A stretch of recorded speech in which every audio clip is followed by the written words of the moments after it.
Meghalaya honeymoon హత్య కేసులో big twist చోటు చేసుకుంది. సోనంకు రాజ్ కుష్వాకు మధ్య అఫైర్ లేదంటూ సోనం సోదరుడు గోవింద్ చెప్పుకొచ్చే ప్రయత్నం చేస్తున్నారు. సోనంకు రాజ్ రాఖీ కూడా కట్టాడంటున్నారు గోవింద్. ఇక కేవలం తమ కంపెనీలో రాజ్ ఉద్యోగి మాత్రమేనంటూ గోవింద్ చెప్పుకొచ్చే ప్రయత్నం చేస్తున్నాడు. ఇక రాజా రఘువంశ్ ఇంటికి వెళ్ళి మరి గోవింద్ ఈ వివరణ ఇచ్చే ప్రయత్నం చేశారు. రఘువంశ్ తల్లితో గోవింద్ మాట్లాడాడు.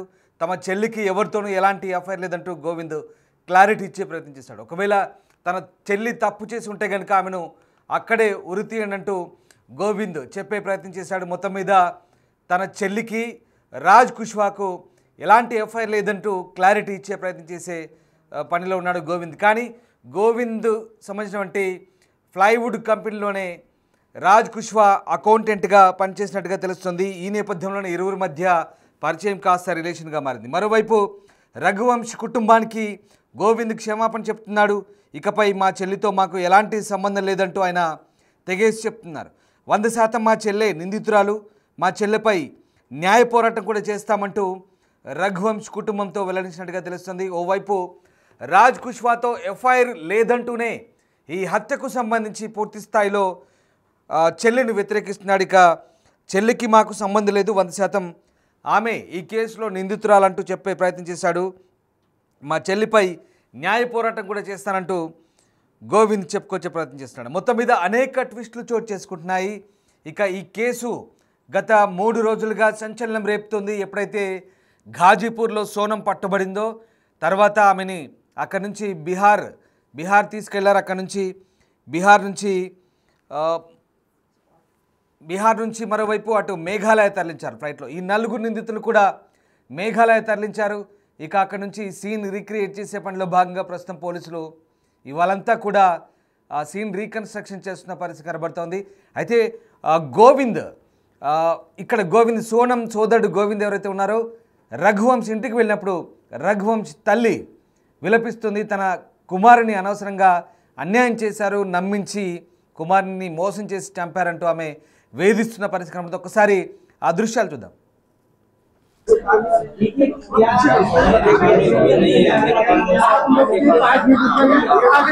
आपको सबको बयान दूंगा 5 मिनट जाएंगे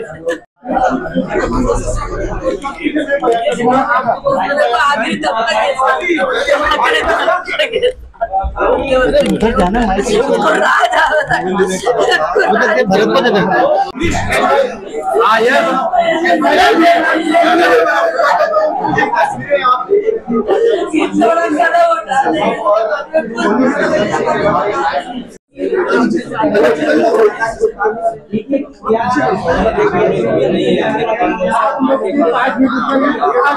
आपको सबको बयान दूंगा 5 मिनट जाएंगे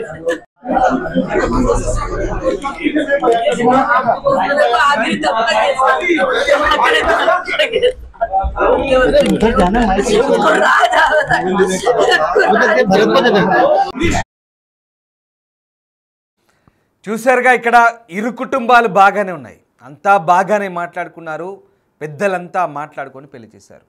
కానీ అనుకోని ఈ ఘటనతో ఒక్కసారిగా ఇప్పుడు అందరూ బాధపడుతున్న పరిస్థితి. సోనం చేసిన తప్పుకు ఇక్కడ 2 కాదు 3 కుటుంబాలు బాధితులుగా మారాయి. ఇప్పుడు ఈ ఘటన ఇద్దరు తల్లుల మధ్య కూడా ఒక ఆవేదనగా మిగిలిపోయింది. అటు కుష్వా ఎవరైతే సోనం ప్రియుడు ఉన్నాడో అతని తల్లి కూడా మా కుమారుడికి ఏ తప్పు తెలియదంటూ ఆమె చెప్తుంది. మరోవైపు రఘువంశ్ ఎలాగో పోయాడు, పూర్తిగా రఘువంశ్ జీవితం నాశనమైంది, రఘువంశిని మోసం చేశారంటూ రఘువంశ్ తల్లి ఇక్కడ బాధపడుతుంది. మరోవైపు సోనం ఫ్యామిలీ రఘువంశ్ ఇంటికి వచ్చి వాళ్ళను ఓదార్చే ప్రయత్నం చేస్తుంది. ఆ దృశ్యాలు చూశారు కదా. గోవింద్ సోనం సోదరుడు వచ్చి చెల్లికి కుష్వాకి ఎలాంటి సంబంధం లేదు, కానీ మా చెల్లి తప్పు చేసింది, మా చెల్లిని మేము కూడా మా ఇంట్లోంచి ఇక కుటుంబ సభ్యురాలుగా భావించము, ఆమెపై న్యాయ పోరాటం చేస్తామంటూ ఇంటికి వచ్చి చెప్పే ప్రయత్నం చేశాడు. ఇందాక మీరు ఆ విజువల్స్ చూశారు, దృశ్యాలు చూశారు. ఇక్కడ ఈ 3 కుటుంబాలు కూడా ఒక యువతి చేసిన తప్పిదానికి ఇక్కడ 3 కుటుంబాలు పూర్తిగా ఇప్పుడు నరక యాతన అనుభవిస్తున్న పరిస్థితి కనబడుతుంది. కేవలం ఇది 3 కుటుంబాల ఇష్యూ మాత్రమే కాదు, ఇది 2 రాష్ట్రాలపై కూడా తీవ్ర ప్రభావం చూపింది. ఇటు మధ్యప్రదేశ్, అటు మేఘాలయ. ముఖ్యంగా మేఘాలయ రాష్ట్రం అయితే పూర్తి స్థాయిలో ఈ వ్యవహారంతో, ఈ నేరపూరిత చర్యతో, సోనం చేసిన ఈ తప్పిదంతో మేఘాలయ అంతా కూడా పర్యాటక రంగంపై తీవ్ర ప్రభావం చూపింది. ఇప్పుడు ఆ రాష్ట్రంలో జరిగినటువంటి ఈ తప్పిదాన్ని పూర్తిగా కడిగి పారేసి కంప్లీట్గా ఎలాంటి ఇబ్బంది లేదని చెప్పే ప్రయత్నం చేసుకుంటుంది. ఇప్పుడు దేశానికి అంతటికి కూడా తమ తప్పు లేదని రుజువు చేసుకునే పనిలో ఉంది. సో ఆ రకంగా ఇప్పుడు ఈ వ్యవహారం అంతా కూడా ఈ రకమైనటువంటి మలుపు తిరిగిన నేపథ్యంలో ఒక్కసారిగా ఇక తన చెల్లి గురించి గోవింద్ స్పందించాడు. తన చెల్లి తప్పు చేసిందని చెప్తున్నాడు. ఆమెను ఖచ్చితంగా శిక్షార్హురాలంటున్నాడు. తన చెల్లిపై తామే న్యాయపోరాటం చేస్తామంటున్నాడు. ఈ విషయంలో రఘువంశ్ కుటుంబానికి కూడా సహకరిస్తామంటున్నారు. గోవింద్ ఏం మాట్లాడారు ఒకసారి చూద్దాం. सोनम का पहले से कोई अफेयर था, आपको मालूम था? ऐसा नहीं, कोई अफेयर नहीं था। इन दोनों की राज कुशवाहा और सोनम रघुवंशी दोनों राखी एक दूसरे को बांधते थे और राज कुशवाहा मेरे यहाँ पे एम्प्लॉय था, काम करता था पिछले 2-3 साल से, बस इतना ही पता है। लेकिन पुलिस ने जो बोला है गोविंद जी, पुलिस ने तो स्पष्ट कहा है कि सोनम बहुत ज्यादा संपर्क में थी राज के। वो संपर्क में होगी क्योंकि एजा एम्प्लॉय भी संपर्क में थी और बाद में मुझे इसका आइडिया नहीं है। उसका मुझे कोई आइडिया नहीं है क्योंकि मैं खुद 22 दिनों से मेघालय में बिना खाना खाए बिना कुछ करे मैं खुद ढूंढ रहा था और अभी भी मैं 96 घंटे से सफर कर रहा हूँ और डायरेक्टली यहाँ पे आया हूँ। ये बड़ी बात है कि आप खुद यहाँ पर आए हैं। सोनम से मिल लूं उसके बाद मैं तय कर पाऊँ। मेरे को यूपी पुलिस ने मिलने नहीं दिया सोनम से। रात को 10:30 बजे मेरी मुलाकात उनसे हुई है, वो भी 2 मिनट के लिए मुलाकात करी। उसमें भी 25 पुलिस वाले थे, मैं उनसे कोई आंसर क्वेश्चन नहीं कर पाया। हत्या क्यों करवाई? इसका भैया अगर मुझे अनुभव होता तो मैं वहाँ तक पहुँचने ही नहीं देता चीजों को। मुझे अनुभव नहीं है हत्या का।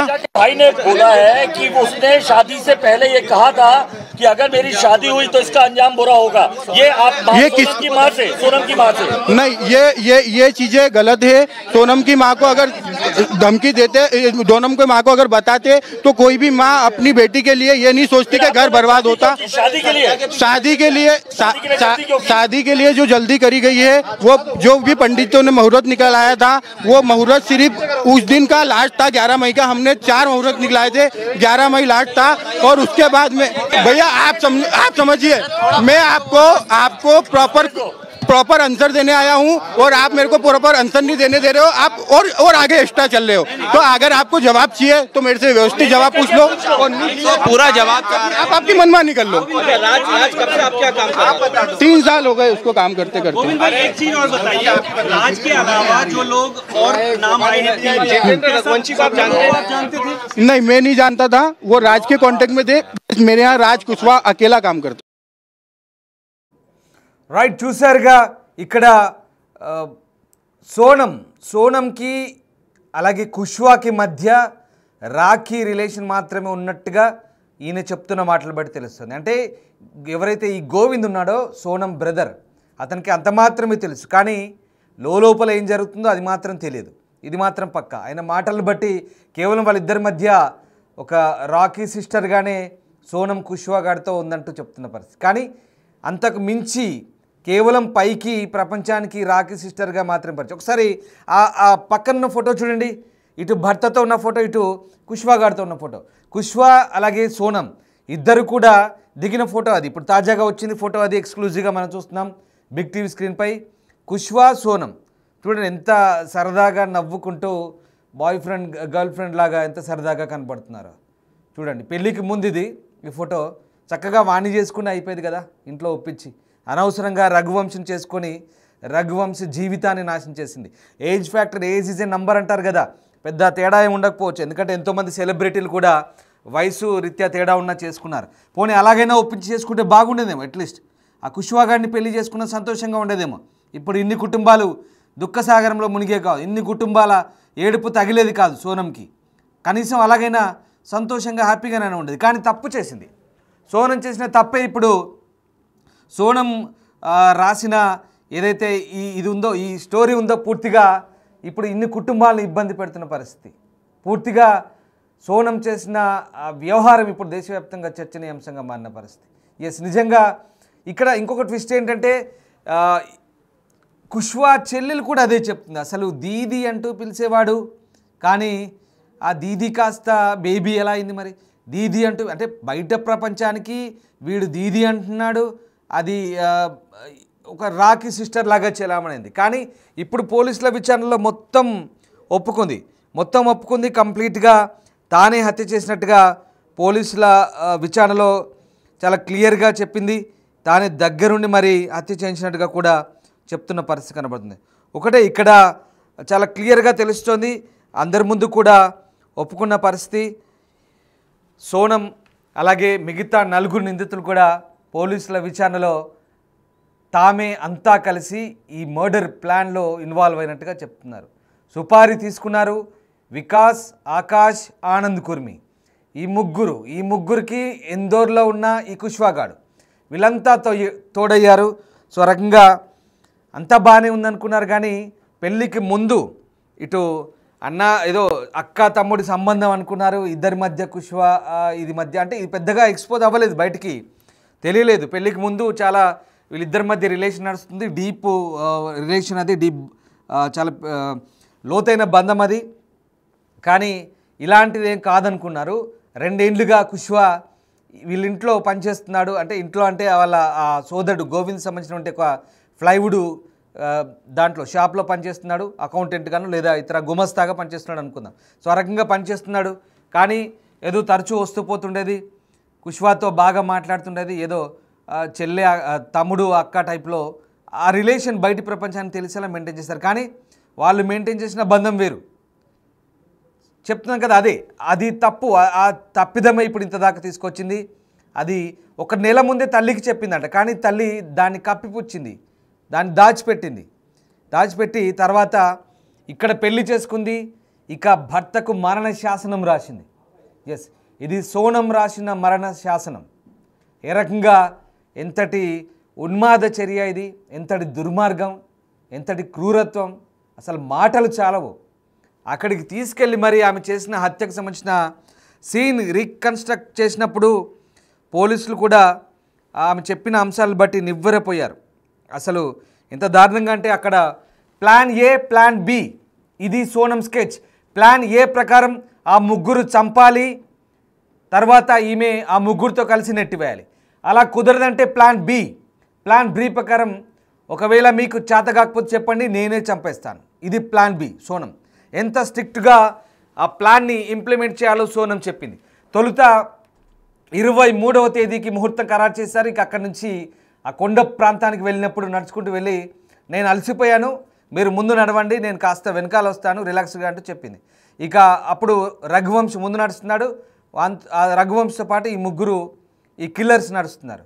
ఇంకా కొంత ముందుకెళ్ళిన తర్వాత నేను అలసిపోయినట్టు వెనక వెళ్తూ కాస్త ముందుకెళ్ళి కొండ ఎడ్జ్కి వెళ్ళిన తర్వాత ఇంకా వాడిని వేసేయండి, చంపేయండి అంటూ గట్టిగా కేకలు పెట్టింది. అప్పటికే వెనకాల ఉన్నటువంటి వికాస్ ఎవడైతే ఉన్నాడో అతనే మర్డర్ చేశాడు. ఆ వికాస్ తలపై గట్టిగా కొట్టాడు, అలాగే కత్తిపోట్లతో పొడిచాడు కసిదీరా. తర్వాత ఈ ఆనంద్ కుర్మి, ఆకాష్ ముగ్గురు పొడిచారు. చంపేసిన తర్వాత చనిపోయాడని నిర్ధారించుకున్న తర్వాత ఇక వెంటనే అప్పటిదాకా అలసిపోయానని నటించిన సోనం పరిగెత్తుకుంటూ వచ్చింది. అప్పటికే వాడిని చంపేయడంటూ గట్టిగా అరిచింది. వీళ్ళు చంపేస్తుంటే తలపై కత్తిపోట్లతో అలాగే గాయాలు చేస్తుంటే గట్టిగా అరిచి, ఇంకా కసి తీరేలా అరిచి వెంటనే పరిగెత్తుకొచ్చి 4గురితో కలిసి ఆ జలపాతంలో తోసేసింది. అది ఒకవేళ వీళ్ళు మేము అలసిపోయాం ఇంకా కాదు అని చెప్తే కూడా, మీకు చేత కాకపోతే నేనే చంపేస్తాను అంటూ కూడా ప్లాన్ బి సిద్ధం చేసిందంట.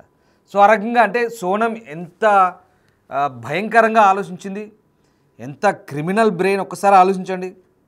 అలాంటి ఆలోచనలతో ఒక్కసారిగా సోనం చేసినటువంటి పని అంతా కూడా ఇప్పుడు బయటపడుతున్న పరిస్థితి. వాస్తవానికి ఈ కేసులో అనేక ట్విస్టులు అయితే చోటు చేసుకుంటున్నాయి. అనేక పుంఖానుపుంఖాలుగా జాతీయ మీడియాలో అయితే అసలు ఒక్కసారి ఈ అమ్మాయి చేసిన వ్యవహారానికి సంబంధించి దేశవ్యాప్తంగా ఒక చర్చ నిజంగా కొందరు అంటున్నారు, ఇందాక మా కొలీగ్స్ కూడా అంటున్నారు, బయట పెళ్లి చేసుకోవాలంటేనే భయం అవుతుందిరా బాబు అంటే, నిజంగా ఇలాంటి సిచ్యువేషన్ ఉందా అంటే ఈ అమ్మాయి చేసిన ఘటన తర్వాత అసలు బయట కూడా ఆలోచిస్తున్నారు. అంటే ఒక్క అమ్మాయి దారి తప్పితే అందరూ తప్పుతారని కాదు, దారి తప్పిన అమ్మాయి ఆలోచనలు ఎలా ఉంటాయో, ఎంత క్రూయల్గా ఉంటాయో ఒక నేరం చేయాలనే ఆలోచన వచ్చిన తర్వాత ఆ నేరపూరిత ఆలోచనలు ఏ రకంగా ఉంటాయో సోనం కథ కళ్ళకు కడుతుంది. భారతదేశం అంతా కూడా ఇప్పుడు దీన్ని చర్చించుకుంటున్న పరిస్థితి. నిజంగా ఇక్కడ చూడండి 3 ఫ్యామిలీస్ నాశనం అయిపోయాయి. ఇప్పుడు పెద్దగా దర్యాప్తు ఇప్పుడు ఆల్రెడీ ట్రాన్సిట్ రిమాండ్లో ఉన్నారు 7 రోజుల పాటు ఈ నిందితులంతా. మొత్తం ఆడ సీన్ రిక్రియేట్ చేస్తున్నారు మేఘాలయ పోలీసులు. ఈ రిమాండ్లో మొత్తం అంశాలు బయటపడతాయి. ఎక్కడెక్కడి నుంచి వచ్చింది, ఎక్కడికి వెళ్ళింది. తొలుత శోభనం చేసుకుందామంటే వాయిదా వేసి వచ్చింది. శోభనం కాదు, శోభనం కంటే ముందు కామాక్షి అమ్మవారి దేవాలయాన్ని వెళ్దాం, సెంటిమెంట్ ప్రకారం మంచిది, దాని తర్వాత ఇద్దరం కలుద్దామని చెప్పారు.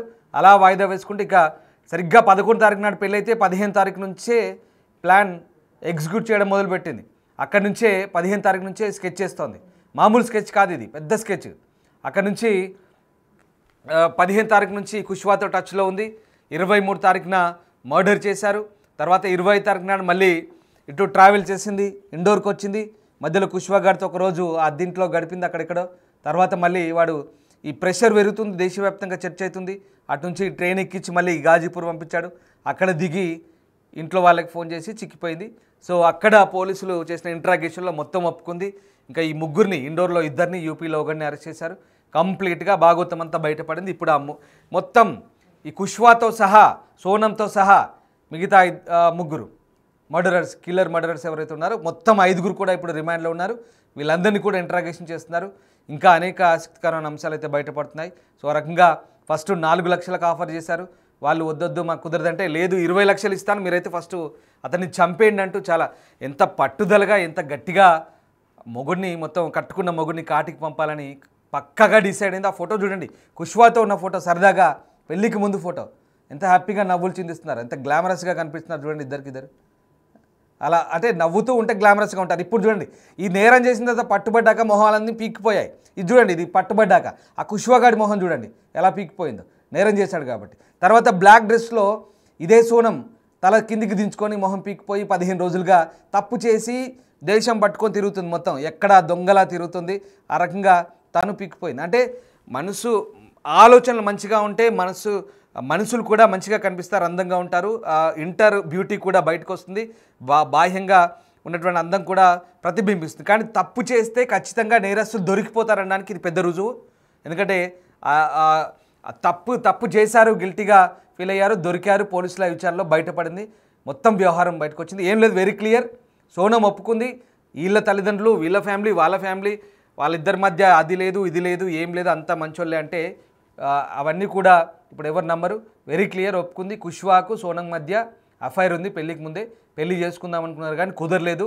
అతను చంపినాక నేను విడో అవుతాను, అప్పుడు నీతో పెళ్ళికి మా నాయన ఒప్పుకుంటాడని చెప్పింది. ఆ ప్లాన్ వర్కౌట్ కాలేదు. మొత్తం మీద అప్పటికే పోలీసులకు దొరికిపోయింది, దొంగలు బయటపడ్డారు. ఏమంటారు కదా, దొరికితే దొంగలు, దొరకకపోతే దొరలు అన్న మాదిరిగా అనుకున్నారు, ఆలోచించారు. కానీ దొరికారు, మర్డర్ చేశారు, దొరికిపోయారు. ఇప్పుడు 7 రోజుల రిమాండ్ తర్వాత కటకటాలు లెక్కిస్తారు.